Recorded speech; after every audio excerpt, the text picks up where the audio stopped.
Back here on HQ, and you could not open your phone, your computer, your tablet, whatever you were on today without seeing Chapel Bill posted somewhere on social media or on the internet. And that's because Bill Belichick officially being introduced today as the new head coach of North Carolina football.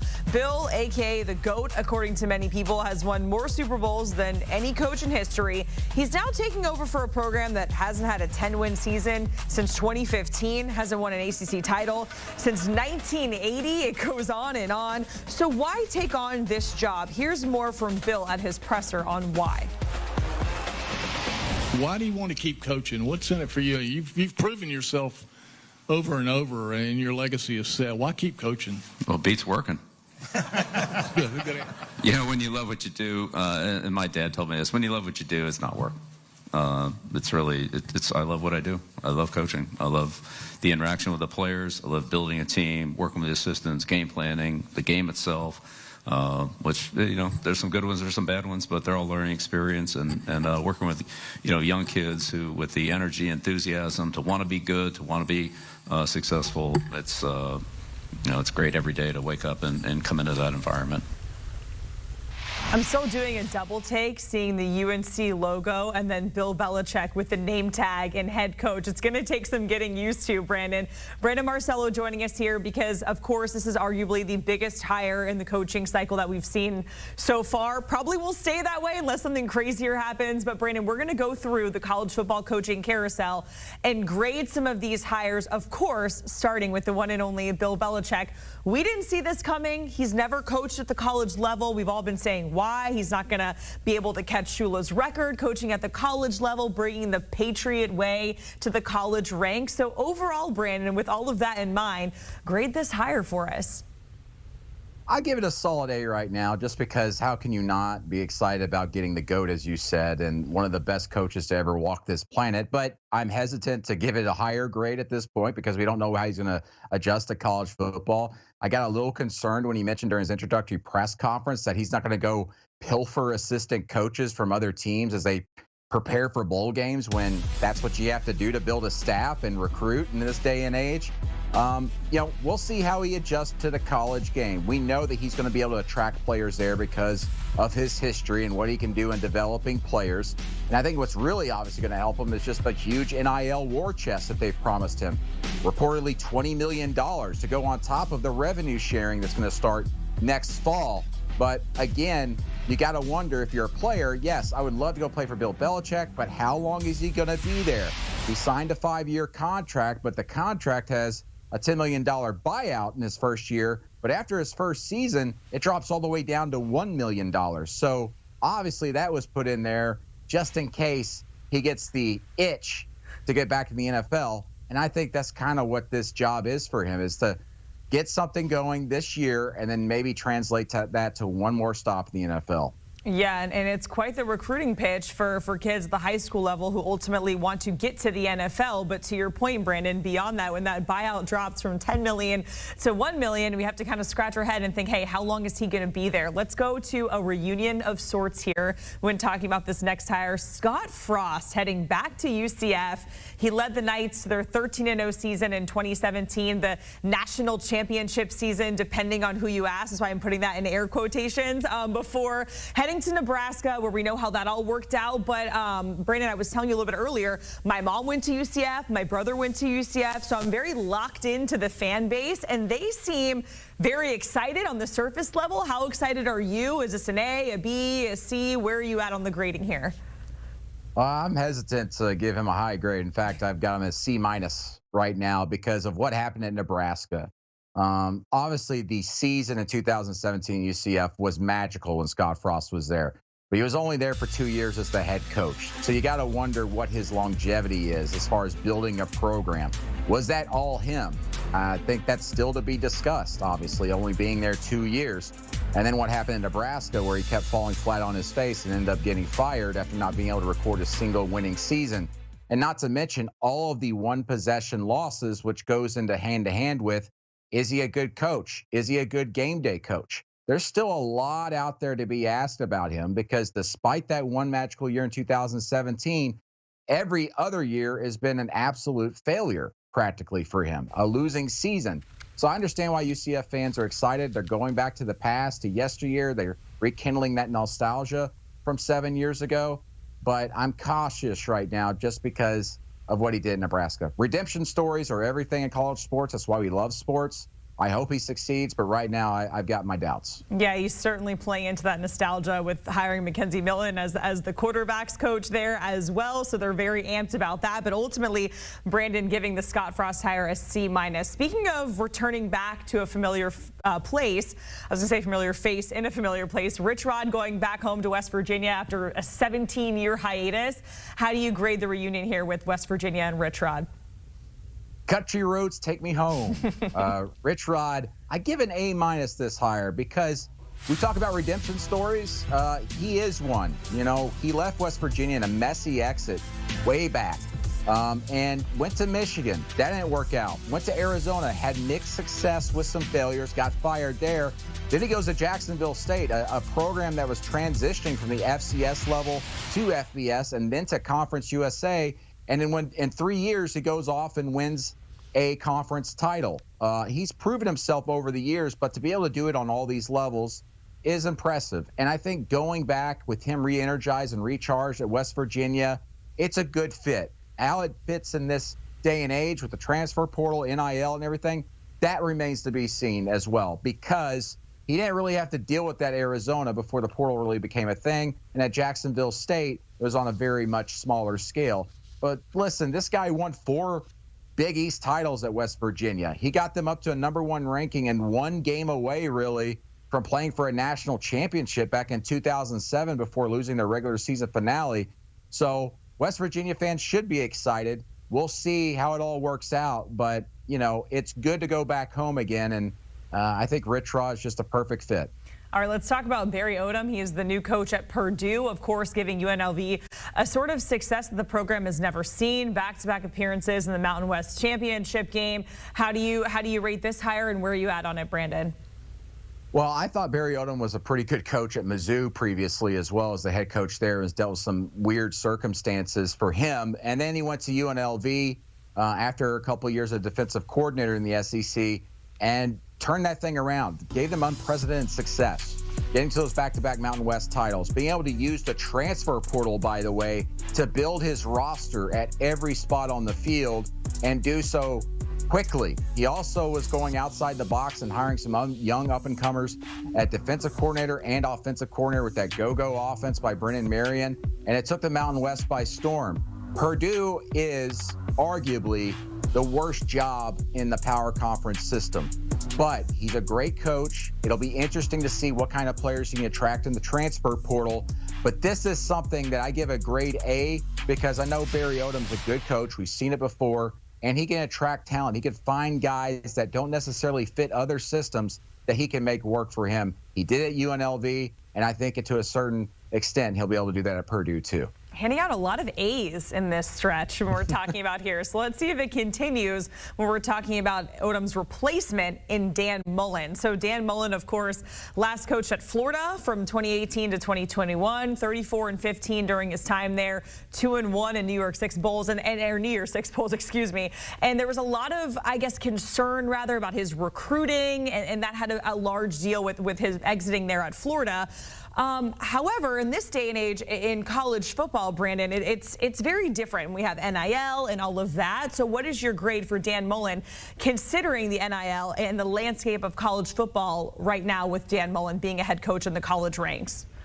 I give this one a B- because, as you mentioned, the recruiting aspect, that was the big criticism on him. Did he really like recruiting? Was he able to pinpoint talent that would fit his system and be able to recruit them and get them to stay on campus?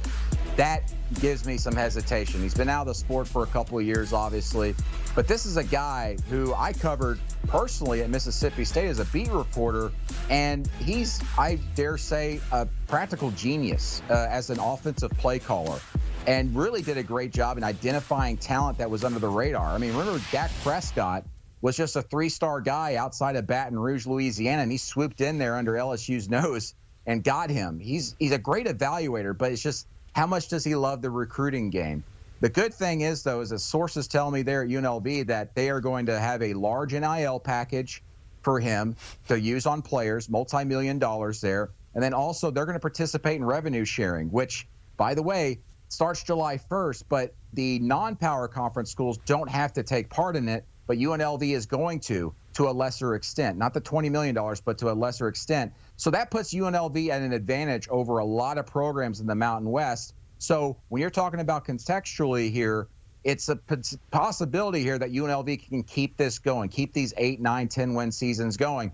But I want to see Dan Mullen, how he can kind of bring guys in and recruit. Does he understand what he's getting into? Because this, by the way, is going to be his first head coaching job that's not in the SEC, with all the glitz and the glamour, the private planes, being able to recruit like that. He's going to have to hit that road and do a lot of things on his own.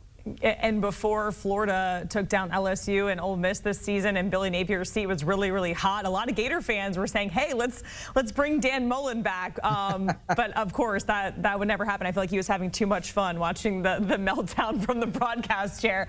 All right, after one season as the head coach at UNM, Bronco Mendenhall is returning to his home state of Utah to coach Utah State. He has family there. He has kids that go to college nearby. And this is an A for you, Brandon. Tell us why. Yeah, easy A for me because of his success at BYU previously. Went to Virginia, very hard job, one of the hardest jobs in the ACC, and was managed to win there. Actually went to an ACC championship game at one point.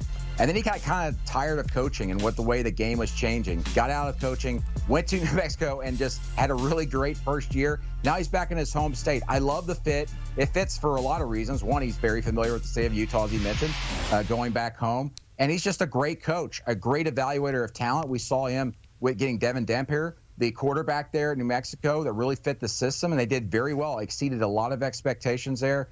Perfect hire for Utah State.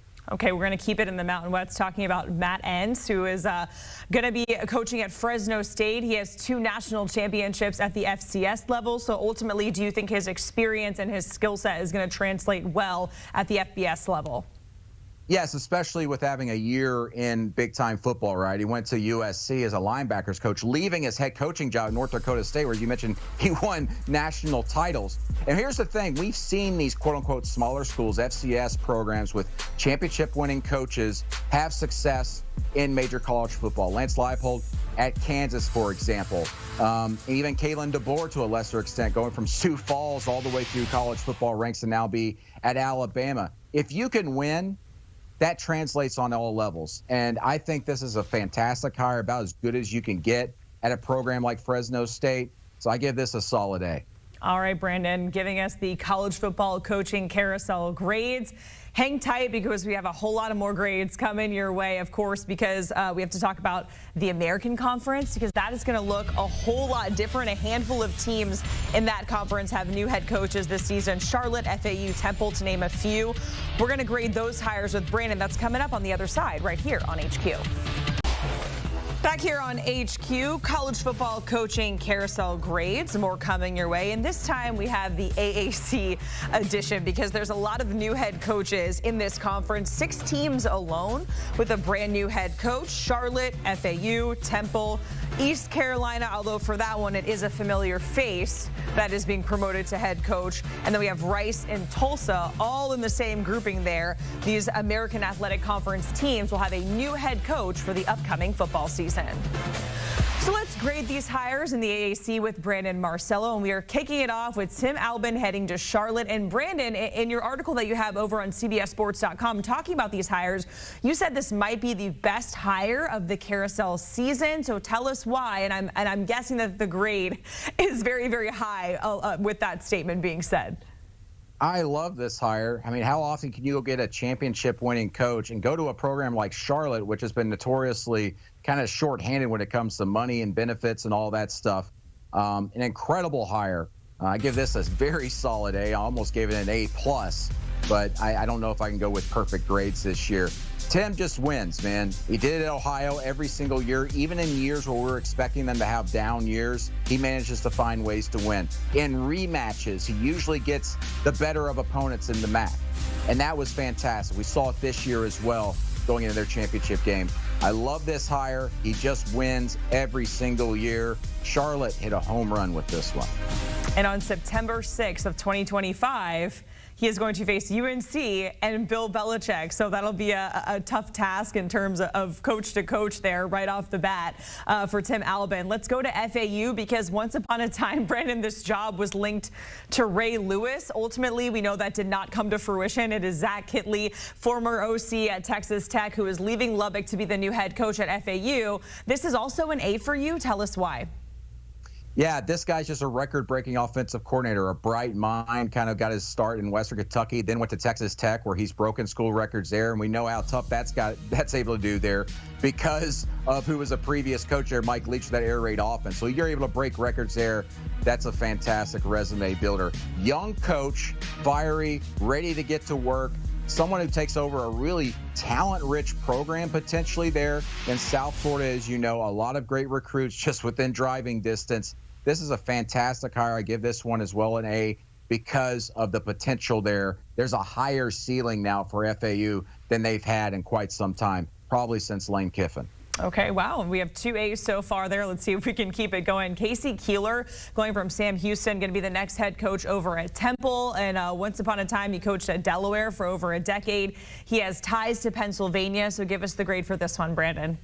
Yeah, I love this hire, too. It's an A. This guy just wins, too. He wins championships. He's won a couple of national championships, as you mentioned, at Delaware, smaller school. Then he goes over to Sam Houston State, where he's tasked with taking over a program that was about to transition from the FCS to the FBS. So what does he do? Their last year in the FCS, they win the national title. Then they move over to the FBS. They only struggle. They only get 3 wins. But then year 2 in the FBS, he wins 9 games. This guy can coach. He can develop. I love this hire as well. And as you said, now he's going somewhere where he has recruiting ties. So imagine what he could potentially do there at Temple. And considering the context here for Temple, a school that has bad issues with football, heck, there were even rumors about maybe they should cut football there at Temple. Well, that's not happening. And they really invested in going get Keeler. Big time hire for them. All right, so let's talk about East Carolina staying in-house with their new head coach, promoting Blake Harrell from D coordinator over to head coach. He has a 4-0 record as the interim head coach this season. The players, the fans, they're excited for this hire. I've seen Harrell, yeah, kind of the motto that's on the screen in the stadiums. Give us the grade, Brandon. I give this one a B. ECU is kind of the premier, to me, a crown jewel in the AAC just because of the fan support, the facilities, the large stadium there. ECU is all about ECU there on campus. That is the football country. They could have probably went out and got a bigger name, but they decided to stay in-house and upgrade there with Blake Harrell taking over the job because of that 4-0 record. I think if he ended up going, just winning 2 games or 3 games, they probably would have made a change there. But they got some good forward momentum right now. And Blake Harrell is very familiar with that place. Been there several years. He's invested. The kids are invested in him. And in this day and age with the transfer portal, your players at a place like at ECU, if they're really good, they end up going elsewhere to bigger programs. So now they can have some stability there and build upon what Blake Harrell was able to do near the end of the regular season. So, Brandon, do you think there would be a little bit of a pause if he went 3-1 versus 4-0 into ultimately getting that head coaching job? Yeah, absolutely. I think that when you go perfect as an interim coach and you've got more than a third of the season or so to kind of prove yourself and you do that, it's very hard to convince some boosters and athletic directors who especially have those ties already to that coach to say, no, we're going to let you go and move on with someone else. All right, let's talk about Scott Abell because he is heading to Rice. He was hired right after he became the all-time winningest coach at Davidson College at the FCS level, and you're grading this one a B+. Yeah, B+ because at Davidson, that was a program that was having some issues as well, but he came in, took him to 3 straight playoff appearances, and he understands how to be a football coach at an academic school that's really focused on that and is a private school like Rice. So this is a good fit from that standpoint, but you wonder why he didn't maybe get some other opportunities earlier. This is a big jump, I think, for him. So it lands just outside of the A range for me. I give it a B+. I'm going to need to see how he does these first couple of years to see how he adjusts. Okay, and our final head coach to talk about here in this conference is Trey Lamb, an up-and-coming coach at the FCS ranks, and he's now going to be the head coach at Tulsa. What is your confidence in him to turn this program around that got 3 wins this past season? Yeah, they went and got a coach that they know can turn programs around quickly. He's done it previously at 2 other spots, does it within a year or two, and Tulsa needs that because they need momentum quickly. They've been down the dumps for quite some time now, and that's a very proud program, the one that used to contend for conference championships every year, and they've been nowhere close to that. They also have a situation where this past year, under Kevin Wilson, head coach there, they did not have any NIL budget. And they got some hot water with some players there saying that they were promised money. But then the coach, Kevin Wilson, said, we never promised you any money. So they're in a weird spot right now. They probably don't have a lot of money to spend, if any. So you need to go get a coach who didn't have that at previous spots at smaller schools and has proven himself worthy of being able to turn things around quickly. Trey Lamb typifies that. Solid B+ for me. All right, Brandon, thank you so much. Going through the hires in the AAC, we had some A's, a B, some B+, no C's, no Scott Frost territory that we saw for this group of coaches. Hang tight, Brandon, because we are not done yet. We have more grades that are coming your way right here on CBS Sports HQ, because we have new head coaches at App State, Southern Miss, and Marshall. Only one of these hires gets an A from Brandon Marcello. Make sure you stick around and find out which one coming up on the other side. Back here on CBS Sports HQ, if you're just joining us, we have Brandon Marcello on with us giving grades for some of the coaching hires in college football. Brandon, the conversation continues with Dowell Loggains. He was the OC for the Gamecocks in South Carolina, now heading to App State. Also brings some NFL experience to the college ranks. He spent a decent amount of time in the pros as an OC, a quarterbacks coach. What's the grade here as he goes from the Gamecocks over to App State as the head coach? Well, I know Dowell Loggains very well. We both went to the University of Arkansas. I've known him for quite some time, so maybe I'm being a little too hard on him because I know him. But I give it a B- because he's only been a college coach for a few years. He's only called plays in college for a couple of years, and he's only been recruiting on the college level for a short time as well. He obviously hit it very hot there at South Carolina the last couple of years under Spencer Rattler, and then obviously Lenore Sellers at quarterback this past season. And he's someone that I've always thought that if he chose to go the college route instead of the NFL, he probably would have been a big-time Power 5 head coach in the mid-2010s.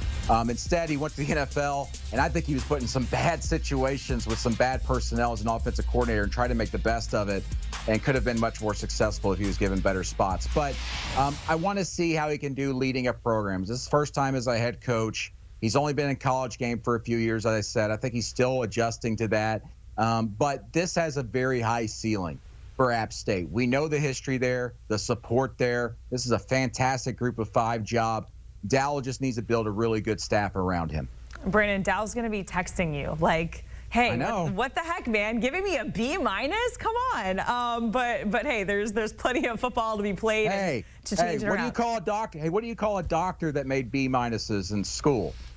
I don't know. Like, I get a doctor. They're still a doctor. Yeah. Okay, I didn't know where you're going with that joke. I was like, I don't know if this is a trick question or what. Let's move on to Charles Huff, who is going from Marshall to Southern Miss. You know, the relationship between him and Marshall was a tad rocky, and regardless, leads Marshall to a Sun Belt championship this season, and then very shortly after moves on. How good of a get is this for SMU, Brandon? I mean, SMU has been just down in the garbage can for the better part of a decade. It's been bad there, and the support is great among the fan base, but the facilities have been kind of degraded a little bit. Time has really passed them by in Hattiesburg in a lot of ways. But now you're able to go get a coach who just won a conference title, who just had his best season yet at Marshall at 10 wins. And listen, as I said, a proud program, and reigniting that fire there in Hattiesburg, I think, is really the way to go. And they hit it out of the ballpark here. I give this an A grade. The only thing that I worry about is, as you said, Charles Huff did not make many friends at Marshall. And he's got to be a little bit nicer, a little bit more open to the administration and the people around Southern Miss to be successful there. So we'll see how this goes. But he's a winning coach, comes from the Nick Saban coaching tree, knows Mike Loxley. Fantastic coach. I think he'll do very well there in Hattiesburg. Okay, let's talk about his replacement at Marshall, which is Tony Gibson. And the landscape of that program is very up in the air. There are reports out there saying that, basically every Marshall football player is entering the portal. We don't know how true that is or what that'll look like. Of course, the portal is always crazy and unpredictable, but just grade this Tony Gibson hire for Marshall. Yeah, I give it a B. He's never been a head coach before in the college game. He hasn't been anywhere too long as a coordinator or a position coach. This is his longest tenure previously at NC State. He started in 2019, that he's had since he was at West Virginia under Rich Rodriguez up until 2007. So this is a hire that made a lot of sense because of his ties there in the area. This was one that was rumored for quite some time, even as obviously Charles Huff still had the job. But I give this one a B.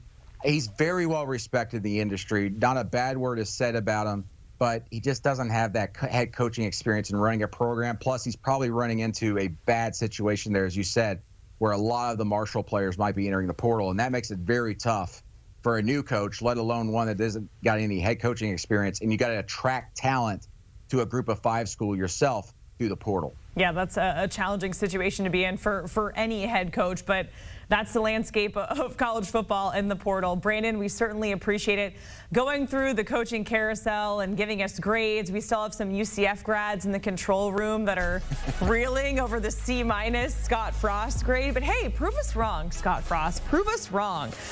Getting a look at some more grades from Brandon. Of course, Willie Simmons giving that one a B.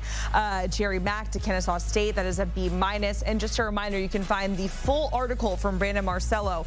More grades, the full thing, it's over on CBSSports.com right now. Make sure you check it out. And Brandon, the whole crew over at 24/7 Sports, they do a fantastic job when it comes to team coverage, recruiting rankings, transfer portal upgrades, everything you need to know at the college level. Make sure you check them out at 247sports.com, or you can check out their YouTube channel.